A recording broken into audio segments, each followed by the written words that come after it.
আমার চ্যানেলে আপনাদেরকে স্বাগত জানাই। আমার চ্যানেলের নাম স্টাডি মেটেরিয়াল।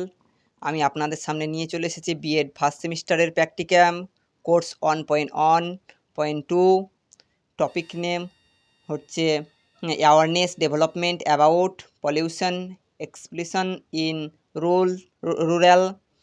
আপনারা কী লিখবেন, কীভাবে লিখবেন বুঝতে পারছেন না, দেখে নেন আমি কিভাবে লিখেছি। স্কিপ না করে ভালো করে দেখুন।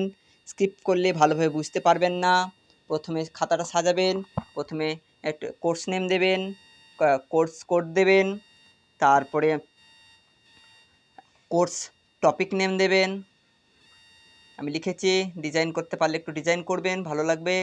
হ্যাঁ, তারপরে টপিক নেমের পরে চলে যাবেন সূচিপত্রতে। সূচিপত্রতে দেবেন ভূমিকা, ধারণাগত জ্ঞান বা তাত্ত্বিক জ্ঞান, জনবিস্ফোরণের কারণ, জনবিস্ফোরণের ফলাফল, জনবিস্ফোরণের সমস্যা ও সমাধানের উপায়, প্রকল্পের উদ্দেশ্য, লেখচিত্র, উপসংহার আর গ্রন্থপুঞ্জি। গ্রন্থপুঞ্জি যেখান থেকে আমি লিখেছি, যে জায়গা থেকে কালেক্ট করেছি সেই বইয়ের নাম। চলে যাই ভূমিকাতে। সুন্দর করে লেখার চেষ্টা করবেন। ভূমিকা প্রথমেই হবে ভূমিকা, প্রথম পেজেই ভূমিকা। ভূমিকার পর আছে ধারণাগত জ্ঞান বা তাত্ত্বিক জ্ঞান, কাম্য জনসংখ্যা,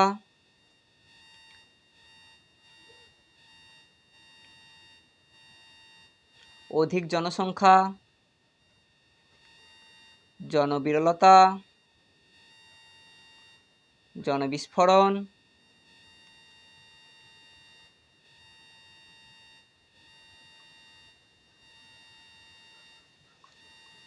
জনবিস্ফোরণের কারণ।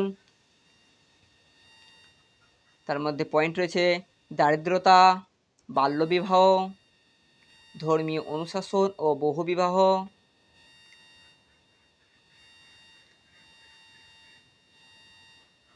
স্ত্রী শিক্ষার অভাব, উচ্চ মৃত্যুহার, নিরক্ষরতা,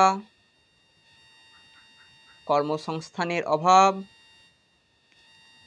তারপরেই চলে গেছে জনবিস্ফোরণের ফলাফল, এর মধ্যেও পয়েন্ট দিতে হবে। দেবেন বেকারত্ব সৃষ্টি, সামাজিক অবক্ষয়, শিক্ষার সমস্যা, জনবিস্ফোরণের সমস্যা সমাধানের উপায় নিম্ন রূপ।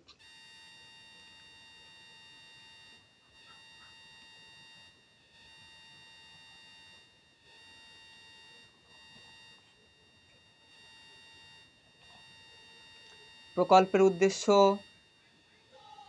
সমীক্ষার নমুনা নির্বাচন, তথ্য সংগ্রহের পদ্ধতি, তথ্যের উপস্থাপনা ও ব্যাখ্যা,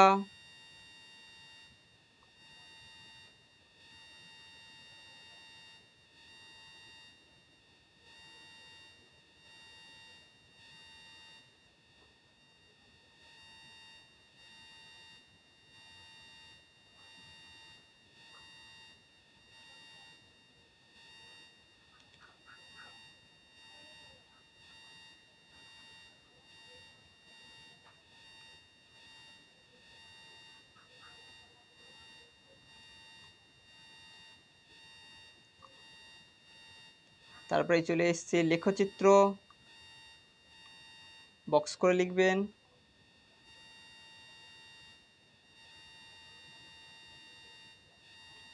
সমীক্ষার ফলাফল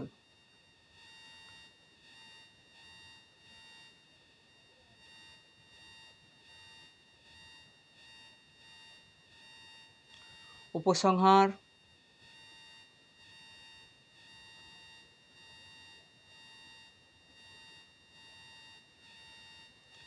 শেষে গ্রন্থপুঞ্জি। আমি আবার রিপিট করছি একবার।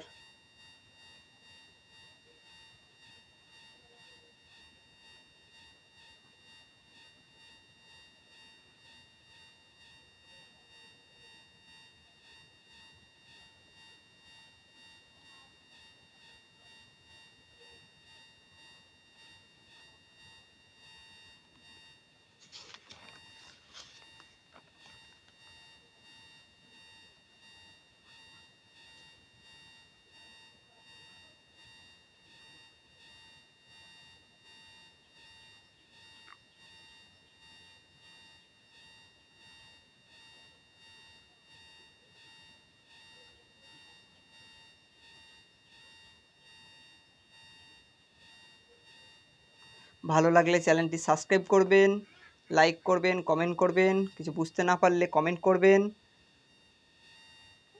নোটিফিকেশানটা অন করে রাখবেন সাবস্ক্রাইব করে, যাতে পরবর্তী ভিডিও বা পরবর্তী প্র্যাকটিক্যাম নোটিফিকেশান আপনি পেয়ে যান।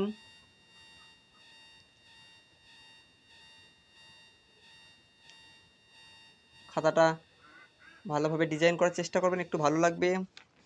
Thank you.